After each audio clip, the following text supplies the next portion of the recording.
dropping this pen. Who cares? Not important. Okay. Setting up. I think we're almost ready to roll here on this Tuesday night. The World Series is starting here. It should be another wonderful fall classic.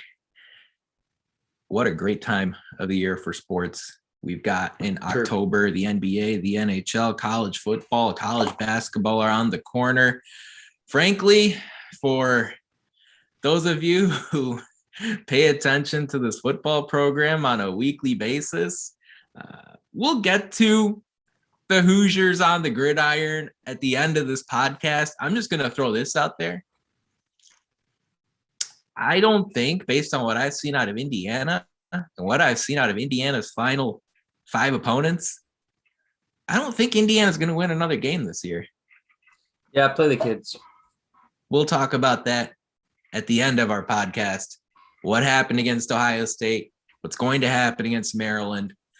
But the big news for Hoosier Nation over the course of the last week is that 2023 4-star combo guard Jakai Newton committed to the IU men's basketball program. It's the first 2023 recruit for Mike Woodson and the staff. We're going to dive into the kind of player Newton is and so much more here on episode 223 of the Hoosier Sound, where we are the official podcast of Indiana HQ. I'm here with my normal weekly co-host, Matt Lukens. Matt, I know November 9th is literally 2 weeks away, and we're going to dive in on a day-to-day, week-to-week basis on this 2021-22 roster. But first, let's talk about the future. 2023 commit, Jakai Newton, 4-star combo guard, chose IU over Georgia, Tom Crean, and Vanderbilt, Jerry Stackhouse.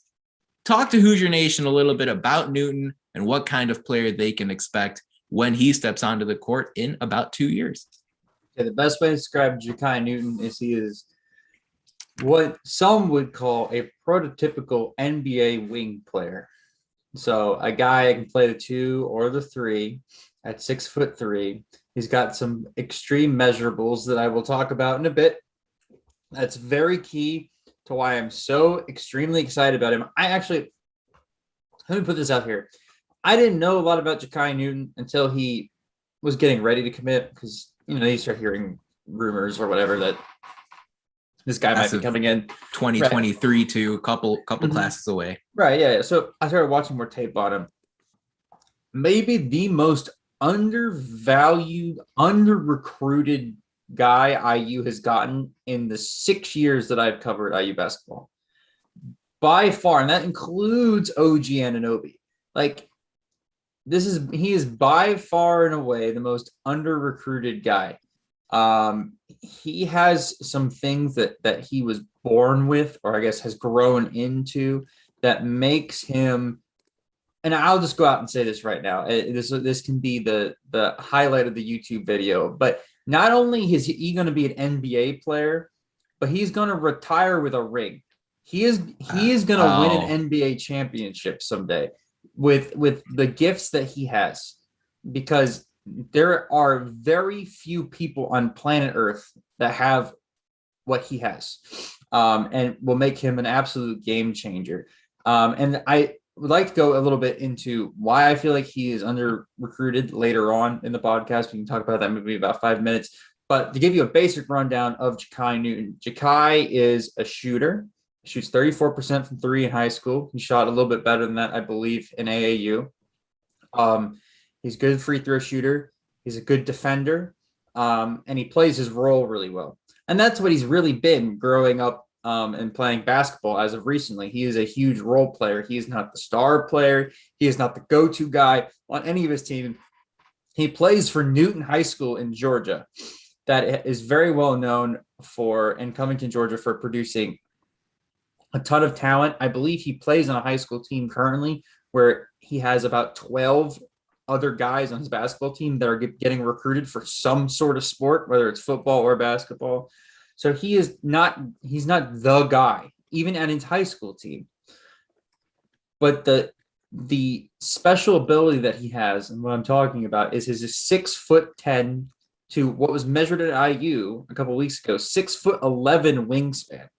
He's 6'3", by the way, and he has a 6'11" wingspan. That's 8+ inches. Now, if you don't understand how wingspan works on a human being, your wingspan should be equal to your height. I know my wingspan, I'm 5'9" or 5'10". My wingspan is also 5'10". Okay, like it is going to be equal or just around where you're at. He is at a what's called a plus wingspan. So he's got +8. There are very few people on planet Earth that have a +8 wingspan, some of whom, actually majority of whom, play in the NBA. Somebody like a Rudy Gobert, who has a +8 wingspan. Matthias Thybulle for the Philadelphia 76ers also has that kind of wingspan. These are the guys that make it to the NBA, and when they get there, they have the God-given gift that allows them to be a absolute game breaker on the court. And that's what Jakai has. Now, obviously, there's a billion different things, Nathan, that can happen between him committing and then him winning an NBA championship, like I predicted, right? There's a lot of different things that can happen. But he has the raw talent to make it there and be that guy. So I would say not only is he one of the most undervalued recruits I've seen, I think he is probably the recruit I'm the second most excited to see, which is crazy because I think number one was Romeo for me. So he's just behind Romeo. That means he's more exciting to me than Trace Jackson Davis was that we got him, which is crazy. I'm totally sold on Jakai Newton. I christened me number one of his fan club. He's not even on campus yet, but I love everything about this kid, and you guys will too eventually. And to think that here's somebody who is just a junior, he still has another couple of years of high school basketball to go through. It's always fascinating to see how the stock changes on players who commit before their junior year of high school basketball. Yeah. Right now, Newton rates as the 67th rated prospect in the class of 2023 per the 24/7 Sports composite rankings. But as we know, a year from now, that could be 27 or it could be 127. We'll see how the next year or two develops with Newton. It'll be interesting also behind the scenes. I'm curious how much influence Mike Woodson might have. Is he going to call up the Newton High School basketball coach and say, hey, could Jakai play off the ball a little bit more? Could Jakai maybe try some full court pressure? Because that's something Mike Woodson has really tried to preach since taking over as the IU basketball coach. So a lot of interesting factors in play, but there's no question that your optimism for Newton is shared by many. Somebody who, like I said, a 67th rated prospect in the country, also held offers from Alabama and Xavier. He's just a very versatile guard, someone who can guard the opposing team's main ball handler, someone who can guard out on the perimeter if the other team wants to take a lot of 3-point attempts. You could definitely see him playing in a man defense or a zone defense, and being somebody who's able to really switch easily over the course of a game. I loved his comments on CBS Sports HQ when he committed. First of all, like his future head coach at Indiana, very short, succinct, deliberate answers with Jakai Newton. I don't know if hosting a podcast is in his future, but for somebody whose aspiration is to go to work, play basketball, do the best he can, I think his attitude will really endear himself to his teammates from day one in Bloomington when he plays for the Hoosiers. I see somebody who is capable of scoring easily in transition, which I know is music to the ears of Hoosier fans. Get those easy points on fast break. He's somebody who is shooting the ball a little bit more. So all in all, really encouraging to see there out of Newton. When you look at Newton, Matt, it was a pretty quick commitment he made after his official visit, it was pretty clear that he and his family and his friends were really all on the same page as far as getting Newton committed to the Hoosiers as quickly as possible. He told CBS Sports HQ, like, it was pretty clear what my decision was going to be after my visit. As you see Newton's playing style and his ability and what his potential could be, of course, that's the big word with somebody who's committing before, 2 years before he even plays. Yeah. What kind of current collegiate player or NBA player or former collegiate player or former NBA player does Newton remind you of? What do you think his ceiling can be? What kind of playing style do you think he shows that other people can use as a reference point to somebody who has already played? Well, I think playing style wise, I mean, you can just look at any professional role player on any team. I'm talking like a Tim Hardaway Jr. You can look at any 3-and-D guy, honestly, that's not a superstar. So he's not going to be Klay Thompson. Well, let's be honest. He's not going to be Klay Thompson. Not going to be Steph Curry, Matt? But he can be James somebody. Harden? No. I'm not going out that far. I'm not going down that limb. But I upside potential. He could definitely be somebody like a Chris Middleton, right? Like, again, is an all-star, right? But like that's like extreme upside. But somebody who's going to be a plus defender, a plus defender, and a good shooter, and can move the ball and can put the ball on the floor. He has ability to play make a little bit, but that's not going to be his primary responsibility in any team. And even right now, he plays a role. And every team he plays, even in like AAU ball, where everybody's chucking up shots just to get an attempt on net, he's actually playing a role. He's playing as like a really good teammate, and that's something I find really endearing to him. And so when looking at player comps for him, he's very unique. Like I said, he's got a very unique skill set, very unique body and athleticism. So there's not a lot of people I compare him to, but as far as IU players in the past, I think he's of the ilk of a OG and a Victor Oladipo, somebody who's going to come in and they have an NBA build. They're a rough prospect. They're rough around the edges. They got some stuff that they need to get cleaned up. And he's going to come on campus, and his freshman year, he's going to play like 10 minutes a game. It's fine. And that's fine, because his sophomore year, he's going to have a jump, or his junior year, something is going to click, and he's going to make it there, because he has a God-given gift that the NBA is always looking for, and that's wingspan. Height is one thing. If you ask any NBA guy what the most important measurable on any basketball player is, it's wingspan. They NBA guys drool over dudes that have a plus wingspans. I'm talking like 3 inches more than their height, not 8. 8 is like a gold mine. Because if you think about it, at 6 foot, if he has a 6'11" wingspan, he's going to be outreaching centers.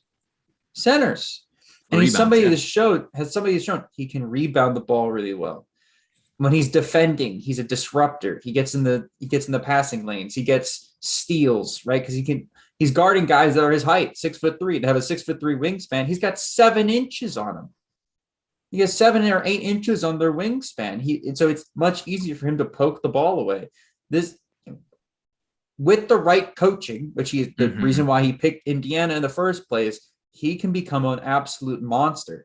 And so I'm, again, like, ecstatic about this edition.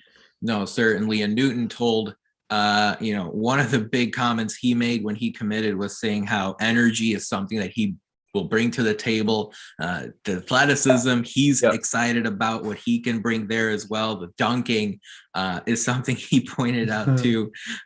He told 24/7 Sports that according to him, Indiana University just felt like home.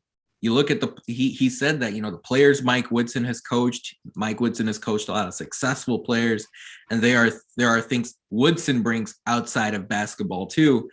By the way, you talked about the high school he came out of in Covington, Georgia, also the home of current NBA G League player, former Kentucky Wildcat Ashton Hagans, who it was a highly rated high school basketball player, and is somebody I'm sure Newton can look at as far as somebody who has sort of walked the walk as far as his career aspirations are concerned. The next thing, though, is to talk about the overall, this is funny, right? I looked at the guys that Mike Woodson has brought on since becoming the head coach at Indiana, right? You think about Caleb Banks and Jalen Hood-Schifino and Jakai Newton, and even on this current roster, right? Guy Miller Kopp, Tamar Bates, Xavier Johnson, Michael Durr. I think all 7 guys fit under this interesting umbrella as far as Mike Woodson recruiting a particular type of player who can do a particular type of thing. And I know when you look at Woodson's recruiting, it's natural to automatically compare it to Archie Miller's recruiting and Tom Crean's recruiting. And I remember when Archie Miller got the job, he was somebody who preached longevity, and he preached the importance of having guys in the program for 3 years, 4 years. That's when you really apply the pack line defense and things like that. And then you looked at Archie Miller's actions, and the recruiting actions differed from those recruiting words, where the guys he went after were guys that by and large did not stay here for 4 years and did not really seem like natural fits for the pack line defense, right? You think about Clifton Moore and Jake Forrester and Demezy Anderson and Romeo Langford and Justin Smith. Talk about guys here who are really good players. They have a lot of potential and they have a really nice skill set. But you think about how those players aligned with Archie Miller's words, and it wasn't there. Well, the guys that Mike Woodson has recruited, and I know we haven't seen them play yet, but the guys he's recruited follow these words. And this is a direct quote from Mike Woodson's opening press conference when he took the job at Indiana. The question that he was asked was, what vision do you have for the team and this program as far as style of play is concerned on offense and defense? And here's the exact verbiage from Woodson. When I look at college basketball, a lot of it is that they're taking from our league, from the NBA right now, and their defenses are switching. A lot of zone, maybe 3/4 court or half or court or zone defenses. Offensively, they're shooting a lot of threes like the NBA. So when I look at college basketball and the fact that our game is starting to come this way in a major way, I think I can bring in a system, and from a defensive standpoint, where we can recruit players that are capable of playing 3 or 4 positions. That's how they do it in the pros. Players that if you switch defensively, you feel good about them. The players guarding the ball and players are committed to rebounding the basketball. So, Matt, when I look at those words from Mike Woodson, and then I look at the kind of players he's recruiting, I think IU basketball fans can take a lot of comfort in knowing that the guys that he's going out and adding to this roster match his vision.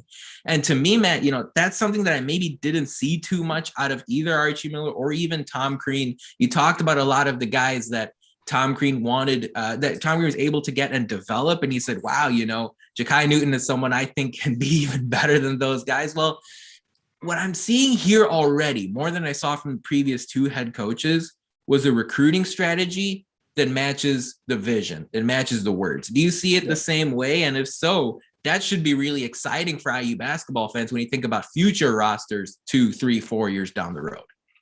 Yeah, you don't even have to really look that far ahead in the future to kind of see what Mike Woodson's vision is. I mean, look at the 2022 class, the class that's going to be coming in next year. Caleb Banks as a NBA salivating prospect as well. Again, at 6'8", he's a 4 that can shoot the ball and put the ball on the floor. What? Since when has IU had a guy that skilled, like in a while, like that? Like at that height. That's not been the case. Like Juwan Morgan, it took him a couple of years to get to that point, right? And this guy's coming in freshman year and has that skill set already. Jalen Hood-Schifino. He's a 6'5" combo guard and 6'5" point guard, right? That's what I'm saying. Like that's NBA measurable. He can guard multiple positions. Caleb Banks guard. CJ Gunn. He's not a highly rated guy, but he's a 6'5" shooting guard that plays versatile defense as well. everybody that has committed to the program in the last year has been Exactly. exactly what they have wanted. Tamar Bates, the same thing. The transfers you talked about, Xavier Johnson, Yep. Miller Kopp, Michael Durr. Yep. Guys Everybody that can do 3 or 4 things on the court. They can switch. They athletic, versatile, right? Right. The people that can do a lot of different things. Not somebody that has 1 or 2 gifts or like 1 or 2 extra specialties. These guys can do everything well. And that's going to be very scary for teams who go up against IU in the future if these guys can fulfill their potential. Exactly. Again, that's up to the staff because and the player themselves, right? To let themselves be molded by the staffs into what they become. But like the Twitter poll, I'm very confident, like the rest of Hoosier Nation, in this staff. I think they've done a fantastic job. I think Yazir Roseman needs to get a raise or 2 for what he's done. Again, getting Caleb Banks, right? Somebody he worked with. Yeah. He'll get even bigger raise, by the way, if we can end up getting Noah Clowney. And then getting Jakai Newton, right? Yeah. These are 3 guys from that area that he was kind of in charge of recruiting and working with. And 2 of them have worked out so far. Let's see if we get the 3rd one. Yeah. Very dry as far as recruiting success is concerned for Indiana in the SEC footprint, so to say. Really, I mean, I shouldn't be saying this off the top of my head. The guy I remember most from that area in recent memory is Christian Watford. I'm sure there are a few others that have come from there since. I should have done the research before spouting that off. Al Durham, absolutely, exactly. See, thank you. You got my back. It's like a running back, right? Yeah, I'm the offensive tackle who blew the pass rush protection. You're the running back picking up the blitz. I like the comments always from Adam Finkelstein, a recruiting analyst from ESPN. His scouting report on Jakai Newton, who by the way was an Atlanta Express AAU player in addition to his time with the Newton High School. Of course, can't remember the last player Indiana recruited whose last name was the same as the high school he went to. It's pretty interesting there. Yeah, that's interesting. Wait, what? Yeah. I don't know. We're not gonna launch an investigation into that. Just a fun fact. It would be weird if Indiana recruited a guy with the last name of Indiana. Gotta say that would be very strange. But what, Indiana Jones can't play for Indiana? That's his first name. It's got to be like Steve Indiana, which would be, I don't know. It would be weird. Finkelstein had this scouting report on Newton. He said that Newton is an athlete and competitor on both ends. He wastes no motion attacking the rim. He can elevate quickly off 1 foot or powerfully off of 2. He's got a drive first style with some shooting potential. You can follow Adam Finkelstein over at Adam Finkelstein on Twitter. The player comparison I would make, as far as Indiana guys are concerned, one player that Newton reminds me a lot of is Rob Finney. Okay. And we'll see, it's just very, and again, none of this is apples to apples, but I see Finney and Newton have a similar type of style. There are going to be some differences, but it's one name. It's one player that came to the top of my head. Someone else outside of the Indiana sphere, out of the Indiana University sphere, is E'Twaun Moore. Okay, E'Twaun Moore was somebody, especially in his high school recruitment, going into college recruitment. First of all, very similar build. I think E'Twaun Moore out of East Chicago is like 6'3", 175. Jakai Newton, 6'3", 190. Very similar skill sets, but also 2 players where, much like for E'Twaun Moore, you needed Matt Painter to come in and mold E'Twaun Moore into a star player.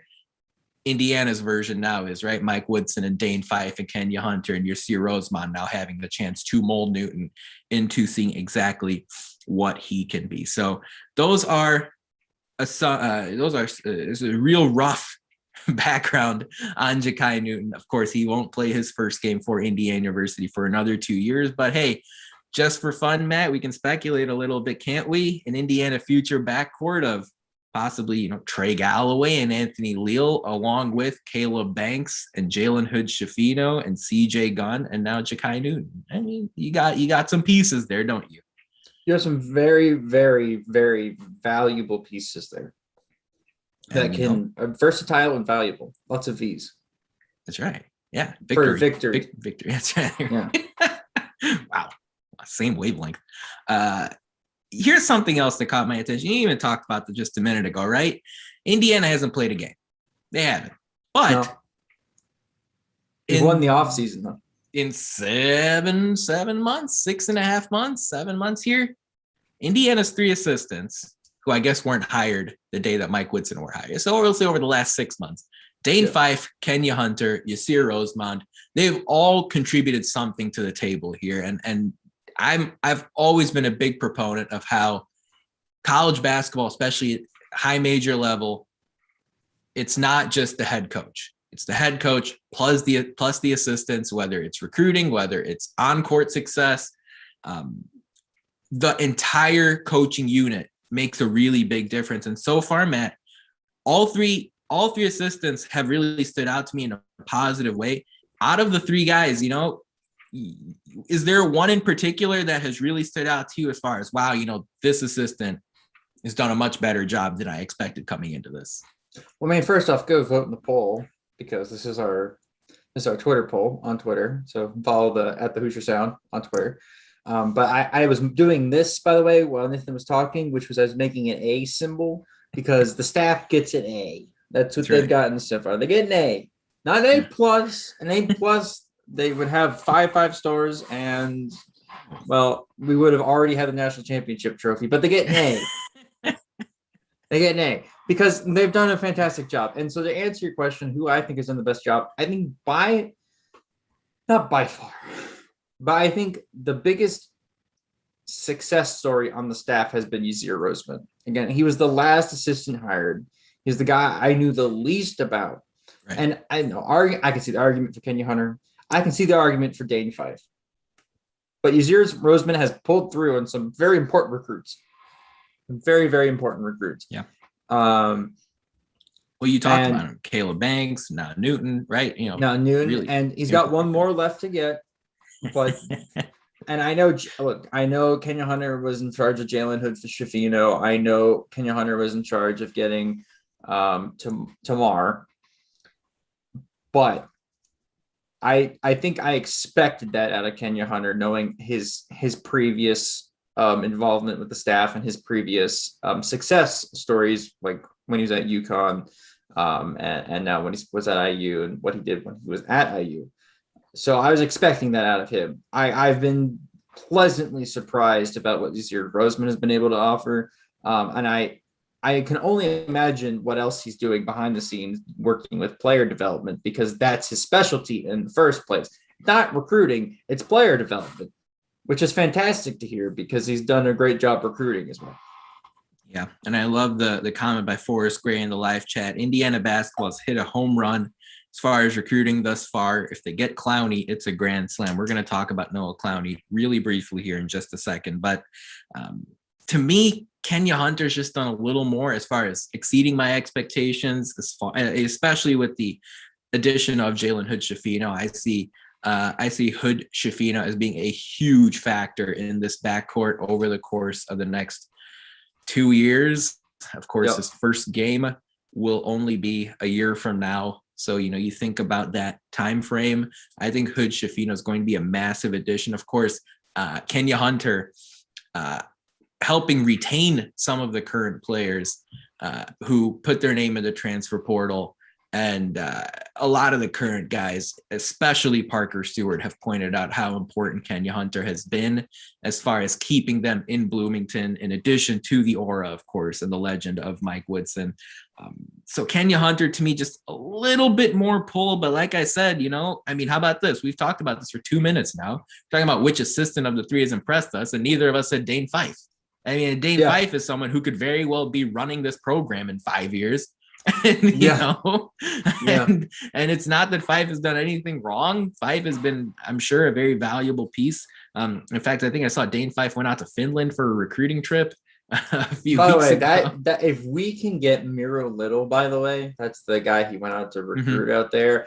I'm crowning us 2023 NCAA champions. I'm telling you this right now. That dude is an NBA star out there in Finland. And if IU can get even a year of him in college, we would be very lucky to do so. Yeah. And this is your one-stop shop for European high school basketball analysis. But it is true. So, it is. no, I'm kidding. He's good. Kidding. Yeah, he's I'm just good, joking. Yes. It's true though. Like neither of us had Dane Fife, and that is pretty powerful if you ask me, as far as exactly the perception and the reality of where the assistants have taken this program in off-season 0, I guess, before they really even play a first game, which again is 2 weeks away. I did ask this question on the weekly podcast poll over on our Twitter account at the Hoosier Sound. We retweeted it over on Indiana HQ's Twitter account as well. Which IU basketball assistant has impressed you most to this point in the Mike Woodson era? Right now, over 100 votes have come in. This poll's barely been up. Kenya Hunter leads the way with 48%.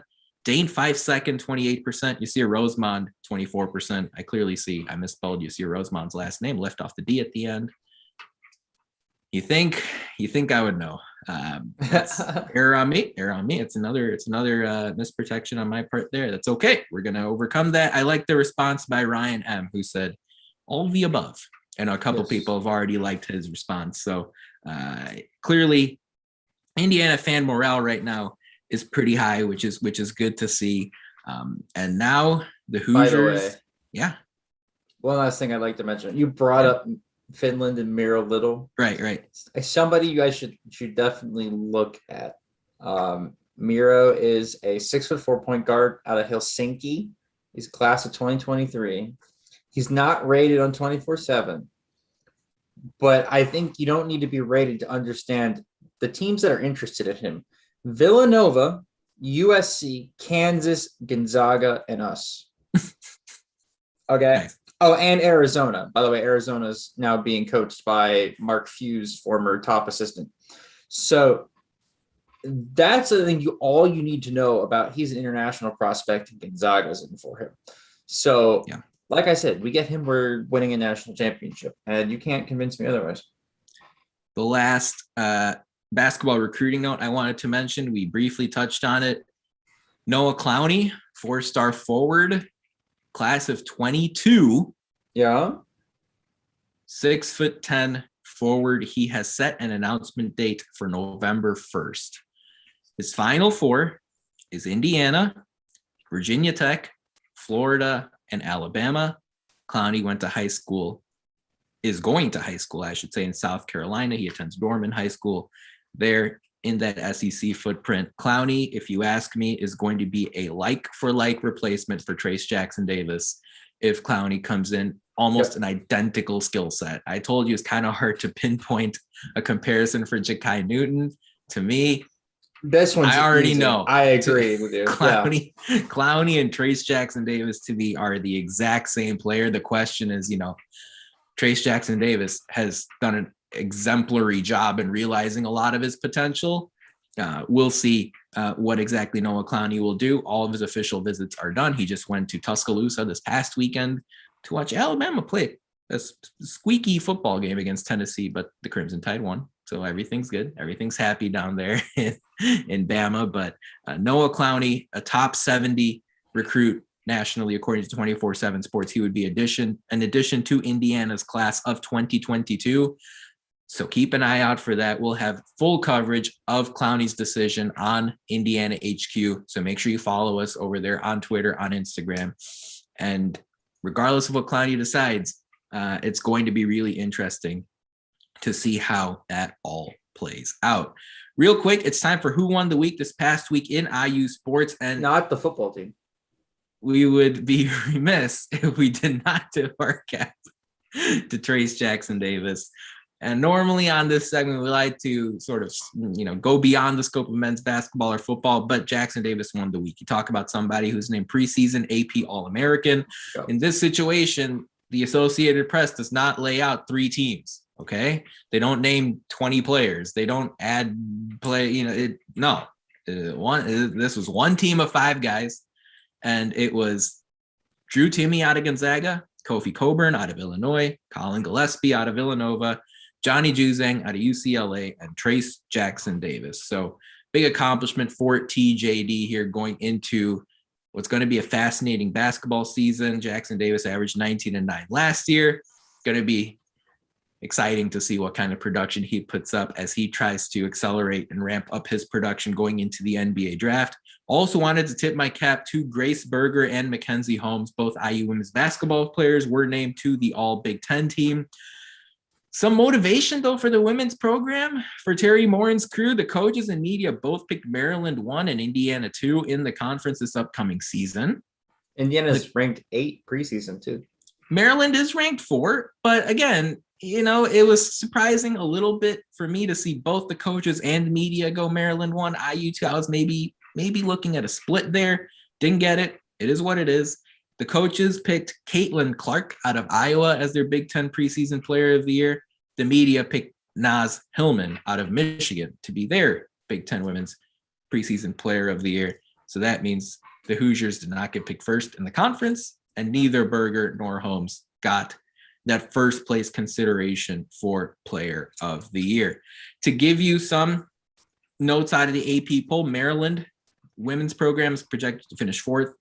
I should say it this way. Maryland comes in 4th in the preseason AP women's poll. Indiana comes in 8th, Iowa 9th, Michigan 11th. So it should be really a 4-horse race atop the Big Ten. I thought it was interesting. We mentioned last week how IU men's basketball was outside of the top 25. They were the second team out in the preseason AP men's poll. I dug in to what each voter put on their ballot. And there was one voter who had Indiana 14th in the country. And that particular voter had a pretty crazy ballot. Again, I'm not even going to go out and say it's wrong necessarily, but it was pretty funny to me to see that one AP voter had Indiana projected to finish 14th in the country as far as this particular preseason poll was concerned. Hey, and I'm not even going, it's not like it's bad. If you ask me, preseason, no one really knows anything. Kentucky and Duke last year, everyone said, oh, these guys are going to be great, and they missed the tournament. So it's going to be interesting to see how this all plays out. Definitely interested every week in looking at the voter by voter ballot breakdown and seeing where exactly things are a little bit too high or a little bit too low. This particular voter, I'll go grab his name in a second, but if he's right, Indiana fans are going to be really excited. Maybe you can send him some nice, whatever. I don't know, Christmas Day. I don't know. Don't send voters anything. If you would like to subscribe to our podcast for free, all you have to do is search for the Hoosier Sound wherever you listen to podcasts. Stay up to date with all of our information by following us on Twitter at Indiana HQ, as well as at the Hoosier Sound. This part is important. If you enjoy our show, leave us a review, tell a friend, share our links. Your support really helps us grow this podcast and reach more passionate IU fans, such as yourself. All right, Matt, it's time to hold your nose. And let's talk about what happened last Saturday. Ohio State, they were number 5 in the country. They came to Bloomington. I was there. It was a nice build-up to the game. The tailgates were lively, and people were seeming to have a good time. Spotty showers here and there before the game, but then it was perfect. At kickoff, packed house, Ohio State takes the ball, marches down the field, scores a touchdown. Indiana responds, scores a touchdown, and then everything spiraled out of control. After Jack Tuttle got injured, Ohio State went on a 47-0 run and defeated the Hoosiers 54-7. Matt, I know you saw the game. What was the most disappointing part of it to you? That the stands were completely full, and they laid not only just a regular egg, an ostrich egg of a game. Obese ostrich egg, yeah. Yeah, just absolutely crapped the bed. Defense played their worst game, I think, in 3 years. Yeah, I agree. On Saturday, they looked awful. Now, again, Ohio State's a freaking juggernaut, so I'm not blaming them on that. They could have performed a little bit better than they did, though. Offense, I can't really blame them for performing terribly. They looked good on the first drive, and then you lose the backup QB. Why we didn't have more stuff, more plays available in the playbook for our third string QB, and maybe the guy that's going to take the reins in a couple years, and Donovan McCulley, why he wasn't more involved in the playbook is beyond me. And honestly, again, super damning to the offensive staff. Yeah. Like, I think everything I have heard or watched or seen or watched or read about the offensive staff in the last 365 days has been nothing but awful. It's not a good sign, Matt. No, it's really not. And honestly, I don't want to talk about this game anymore because it was terrible. It was horrible. And again, this is the stat I brought up last week, the blockbuster stat of the week. And it remains the blockbuster stat of the week. Through 4 Big Ten games, Indiana has scored 2 offensive touchdowns, and they've given up 3 defensive touchdowns. Not the defense has given up 3 touchdowns. That's not what I said. No. The offense has given up 3 defensive touchdowns, 2 pick sixes to Iowa, 1 to Michigan State. Meanwhile, the offense has scored 2 touchdowns of their own in these 4 Big Ten contests. And I just have never seen that before. That to me is an absolutely mind-blowing stat. Ohio State scored 3 touchdowns in like 5 minutes in the second quarter. And the last thing is, like, even in garbage time, Indiana couldn't do anything. And there was a lot of garbage time. So that to me is really concerning when you think about the short-term and the long-term success of this offense. Yeah, by the way, you can look around college football and find examples of what the staff could have tried to do to fix things. I mean, look, for instance, at Texas A&M. Texas A&M lost to Mississippi State, by the way, to start the year or early on in the year. I don't know when it was, but they lost early on the first couple of weeks. For the Alabama game, they said, F it. We're throwing the playbook out. We're creating a completely new offense, and we're just going to just throw an entirely new playbook at Alabama. Why wasn't that done for Michigan State and Ohio State? You had 2 weeks. You had a bye week. You could have done that. Texas A&M didn't even have a bye. Yeah, Texas A&M didn't even have a bye. They did it in a week. They completely threw out the playbook. And now Texas A&M looks like they might be one of the best teams in the West. The SEC West. Dangerous for sure. Dangerous 6-2. They've scored 41, 35, and 44 in their last 3 weeks, including a win against Alabama. Right. That's competent offensive coordinating and game planning and adapting. That's what that is. This offensive staff has done 0 of that. Nada, nothing, 0. So for me, if they aren't fired at the end of the year, it would be an absolute travesty. Because look, I get giving a guy like a mulligan year. Look, offensive line is terrible. QBs aren't playing very well. They look uncomfortable. Even the playmakers aren't playing well. Nothing's going right. Fine. Like I get like, okay, well, maybe that was just a mulligan. He had a good year the year before. No. When things are going bad, you try to change stuff. All right. You try to fix things. Nothing has been fixed. There hasn't even been an attempt, in my opinion. So yeah, I mean, that's the question, right? Like, it's a rhetorical question. You don't have to answer this, Matt, but the question really is, what's different now than it was a month ago or 6 weeks ago? And I you could survey 100 people or 1,000 Hoosier fans, and even if there are some technical changes happening that we don't know of, technical changes behind the scenes, it seems like big picture, grand scale stuff that you and I can observe and notice at home. It just hasn't been there. I haven't. Correct me if I'm wrong. Do you remember seeing a screen pass out of this offense? Do you remember seeing a trick play out of this offense? I think there was one flea flicker at some point.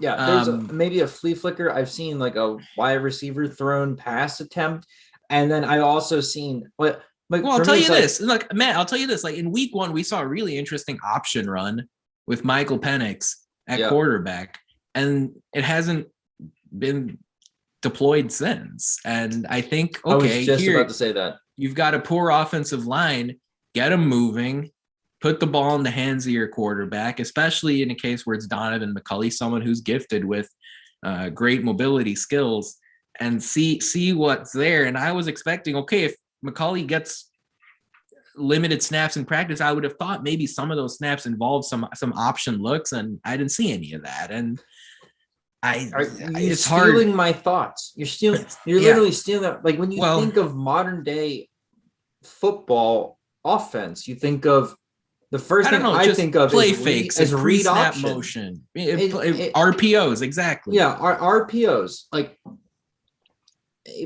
a read option, read pass options to put your playmaking quarterback in the best situation possible.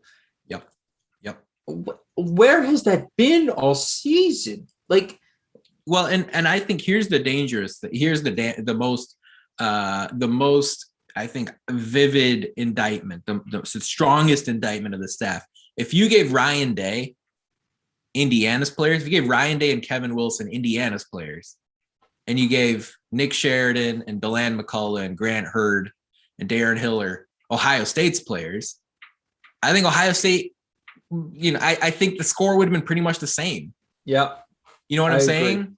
You know what I'm saying? Because you look at the way Ohio State with Day and Wilson and that offensive staff are able to scheme up open receivers and have CJ Stroud, their quarterback, who, by the way, I think has improved more within the season than I've seen any Power 5 quarterback improve over the course of the season. Long time. I mean, I guess it's arguable, but the improvement he's made from week 1 to week 8 is mind blowing. Yes. He, to me, looks like arguably the best quarterback in college football right now, which if you told me that was going to be the case in week 1 or week 2, I would have laughed at you. And it's not just the product of him having great receivers. It's a product of him going through his progressions, knowing what to expect, reading a defense properly, seeing what they throw at him. And that to me is really concerning. So overall, we'll see how Indiana does against Maryland here, but this was not just a matter of, IU's playing another tough opponent. There was a lot going. Indiana's played a lot. Indiana's played Ohio State every year for all we know. And the Hoosiers have played Ohio State a lot closer in years where IU's had a much worse team. So it's not a matter of the schedule. This was Indiana just, like you said, laying in an ostrich egg at Memorial Stadium on Saturday. We're going to talk about what to expect coming up this weekend. First, just wanted to give a social media shout out of our accounts here on Facebook, on Twitter, on Instagram, on YouTube. Basketball season starts in 2 weeks. We posted a picture of Assembly Hall from Saturday night after the IU Ohio State football game. I thought it seemed a little poetic that it was a little stormy. It was a little cloudy. It was rainy on Saturday night at Memorial Stadium. And then you walk outside Assembly Hall and it just looks like here is this beacon of hope and beacon of light. A very dark and unfortunate Saturday for IU football. We post pictures like that, articles, stories. We had a big article from our one of our biggest contributors, Dakota, on the commitment of Jakai Newton to IU men's basketball. We have power rankings that are come out every week for football and men's basketball as well. All sorts of notes and nuggets over the course of the season coming up here. So make sure on Twitter, on Facebook, and on YouTube, you follow us at Indiana HQ and at the Hoosier Sound. Matt, what are we on Instagram? Not Indiana HQ, but what? Indiana.HQ. That's right, exactly. So we're Indiana.HQ over there. So make sure you give us a follow, like, retweet, subscribe, the whole deal.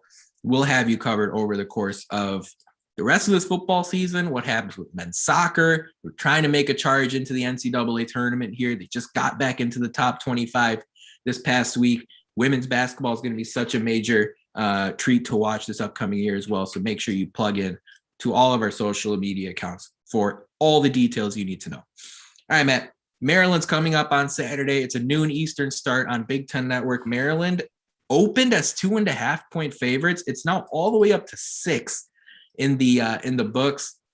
The over-under is 50, so you can do the math. The odds makers are predicting a 28-22 Terrapins victory on Saturday. It's an offensive-focused team. They're 33rd in the country, according to the S&P Plus rankings from ESPN, the 24th best offense, the 47th best defense. Talia Tagovailoa is not only one of the more hyped Maryland players to come into that program, he's really delivering. He's kind of their focal point. He's really their main hope. I don't know, if you ask me, I don't really think they're going to have any other major candidates for the NFL draft or the top 3 postseason all Big Ten teams. I could be missing a name or two, but by and large, it's really Talia Tagovailoa who's the main focus. IU needs to focus on themselves, though, Matt. The Hoosiers can't worry about the opponent anymore. So let's focus on Indiana. According to you, who needs to play well for Indiana to come out with a win on Saturday? Maryland is slumping. They are on a 3-game losing streak. Indiana's obviously slumping. It's a bit of an ugly matchup here. It's not a shootout. It's not a gunfight. It's really, they're throwing plastic knives at each other at this point. Yeah. Who has to step up for the Hoosiers to win on Saturday? I mean, I've said the offensive staff the last couple of weeks, but that's not going to happen. I think we need realistic, man. Realistically, we need Stephen Carr to have his best game as a Hoosier. We need a solid threat on the offense that Maryland's defense is going to have to account for. And look, I don't know who is suiting up for the Hoosiers at QB on Saturday. I don't know what offensive system we're going to play. Real quick, I do want to mention that, to cut you off, Penix and Tuttle, according to Tom Allen, are week to week. If they're both unable to go, it'll be Donovan McCulley. Right. So again, I have no idea who is playing for us on Saturday, but I can tell you this: Stephen Carr will get the ball. So for me, he's the X factor, right? He's got to play up to a level that he was recruited at, that he played at USC, and he's gonna have to take responsibility away from a young QB or a slightly injured QB that's coming in. You know what I'm going to do, Matt? I'm going to agree with you straight up. Here's the deal. Like, I could throw someone else out there. Right? For example, I know Tywan Mullen's trying to come back from his injury. He was shorthanded against Ohio State on Saturday. Having Tywan Mullen back will be really helpful going up against Raheem Jarrett, who's a 5-star high school receiver that's gone to the Maryland program to help limit their passing game. But Minnesota last week ran for 8,000 yards. No, that's unconfirmed. Minnesota ran last Saturday for 326 yards against Maryland. Yeah. And so that's it. Like, it's got to be Stephen Carr. There's very little depth behind him. The offensive line is going to have to, in tandem, work with him to find yards on the ground. Minnesota last week had a running back named Marquise Irving and a running back named Kai Thomas, who are their essentially, I think, either 3rd and 4th string or 4th and 5th string running backs, each run for over 100 yards on Maryland. Yeah. And it's a game where also one thing you got to watch out for is the team that scores first is going to win. Just because whichever team scores first is going to be the straw that breaks the camel's back for the opponent. It's going to be hard for Maryland to stay motivated, to stay locked in. If Indiana scores first, it's going to be hard for Indiana to stay motivated and locked in and focused on the game if Maryland scores first. So that's how I look at it. Matt, you look at this game. Give me who wins and by what scoreline. Maryland wins 35-13. Ooh, chunky. I mean, like, I don't understand why Vegas expects us to win by 8 or like lose by 8 points. 6. Or lose by 6 points in the 20s, because like we haven't scored 20 points at all this season against a Big Ten opponent. So we've scored 2 touchdowns all year against a Big Ten opponent. Right. Exactly. I've got this one going 20-10 Maryland. Yeah. 20-10 Maryland. Last thing we do here, Matt, to wrap up on the Hoosier Sound during football season is run through the other action going around in the Big Ten. It can include Indiana's matchup against Maryland and point out a pick against the spread, as well as an upset pick that we like coming up on Saturday. It is the first weekend this college football season where all 14 teams in the Big Ten will be playing a conference game. So you got 7 Big Ten matchups to look forward to, and it's going to be like that for 4 of the next 5 weeks. So Matt, as you look at these games, give me a pick against the spread and give me an upset special if you see one. What catches your eye for this upcoming weekend? Well, to be honest, I pick against the spread. Minnesota covering 7.5 at Northwestern. I think this Minnesota team's very good. Well, I wouldn't say very good, but I think they're pretty good, and I think they should cover the spread. And then I'll even go 2 upsets. Ooh. I'll go 3 upsets. Okay. Wow. I got Michigan State beating Michigan this weekend. Okay. I've got Nebraska losing to Purdue. So I got Purdue beating Nebraska. Purdue. Mm-hmm. And then I've got Iowa beating Wisconsin. How is Wisconsin favored against Iowa, even though they're at home? I have no clue. But those 3 teams, yeah, that's it's gonna be an angry Iowa team too. Yes, it will be a very angry Iowa team after a bye week last week, and of course the loss to Purdue 2 weeks ago. My pick against the spread is going to be Ohio State to cover 19 against Penn State. I think Penn State showed you last week. What? That's crazy. That Ohio State is favored 19 against another ranked team. And I don't think it's enough. No, I don't think it's enough. I don't think it's enough either, which is insane. I mean, there's no one right now. Recruiting. There's no one right now who's playing better than Ohio State. And don't talk to me about opponents. Georgia. Don't talk to me about Georgia. Don't talk to me about Ohio State's playing better. Georgia's playing better. Ohio State would have beaten Kentucky by 50. All right, I'm just saying. Okay. Okay. I'm just saying. I mean, yeah, that's but my I feel point. like it's all hypothetical. All right. Okay. All right. For right now, and I also see an Ohio State defense that's gaining some confidence, is gaining some ferocity as far as the pass rush is concerned. And make no look, the one reality is that Ohio State's playing Penn State on Saturday, and Penn State couldn't beat Illinois, and their season is on very thin ice, at least for Penn State concerns. And you've got a coach who probably has a foot out the door. I'm just speculating, but it seems like James Franklin is going to be somewhere other than Penn State when next September rolls around. I think Ohio State is gunning for that top 4 spot in the CFP, and they're gonna really care about style points there. So I'll even go so far as to say I don't think there's been a spread pick I've been more confident in all year than Ohio State to cover 19 at home against Penn State. I agree. And my upset's going to be Illinois at home. I'm a little surprised they're 1.5 point underdogs in Champaign to Rutgers. I haven't been a big fan of Illinois this season, except for the first week when they beat Nebraska, which is hilarious. Illinois, though, showed me a lot. They showed me a lot when they went to Happy Valley and ran the ball better than anyone I've ever seen run the ball against Penn State. And that includes the Ohio States and the Michigans of the world. So frankly, the fact that they're home underdogs to Rutgers, and you add to it that Illinois is coming off of 2 or 3 annoying home losses, I think they'll be motivated to get back to business at the other Memorial Stadium and beat Rutgers on Saturday. So Matt, as we wind down here, majority of our episode was about Jakai Newton's commitment to Indiana. A few football thoughts in there as well. What are your final thoughts as we wind down here on this Tuesday night? I'm excited about the future of the basketball program. I'm excited to talk about the off season, or I'm excited for the off season in football. A lot of college programs have made midseason moves. Texas Tech fired their coach. Colorado moved on from a coordinator's a bit different, I think, because Texas Tech fired their head coach. I get no. I feel like head coaches you can like promote an assistant.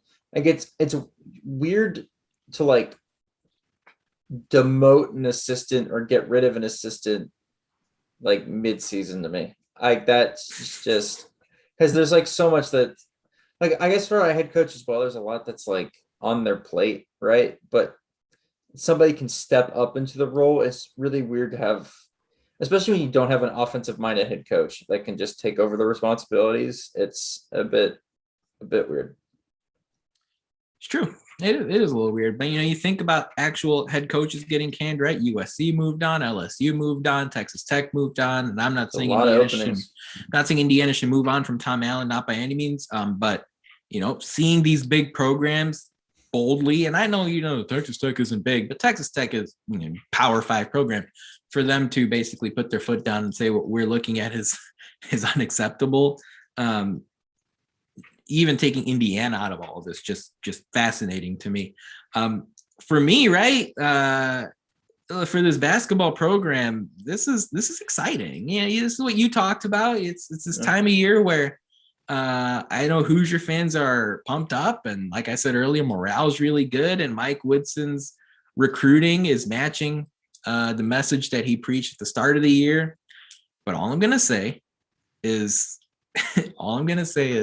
we'll see how things are when this team and this program is met with a little bit of adversity. You can control everything before you play a game. You can control all of it. You can control all the recruiting. You might lose some recruiting battles here and there, but everything is rah and sunshine and roses before you start playing. And we're going to get into a preseason preview here of this IU men's basketball team either next week or a couple of weeks from now. All I'm going to say is, this non-conference schedule has a lot of wins on it. And if Indiana surprisingly drops a couple of those games, right, and then we see exactly what this staff is made of. But again, I'm not going to tell any of you to stop being happy or stop being glad about the path, about the trends that you're seeing with this program. But hey, the true test of IU basketball is what happens when you drop 2 or 3 in a row in Big Ten play.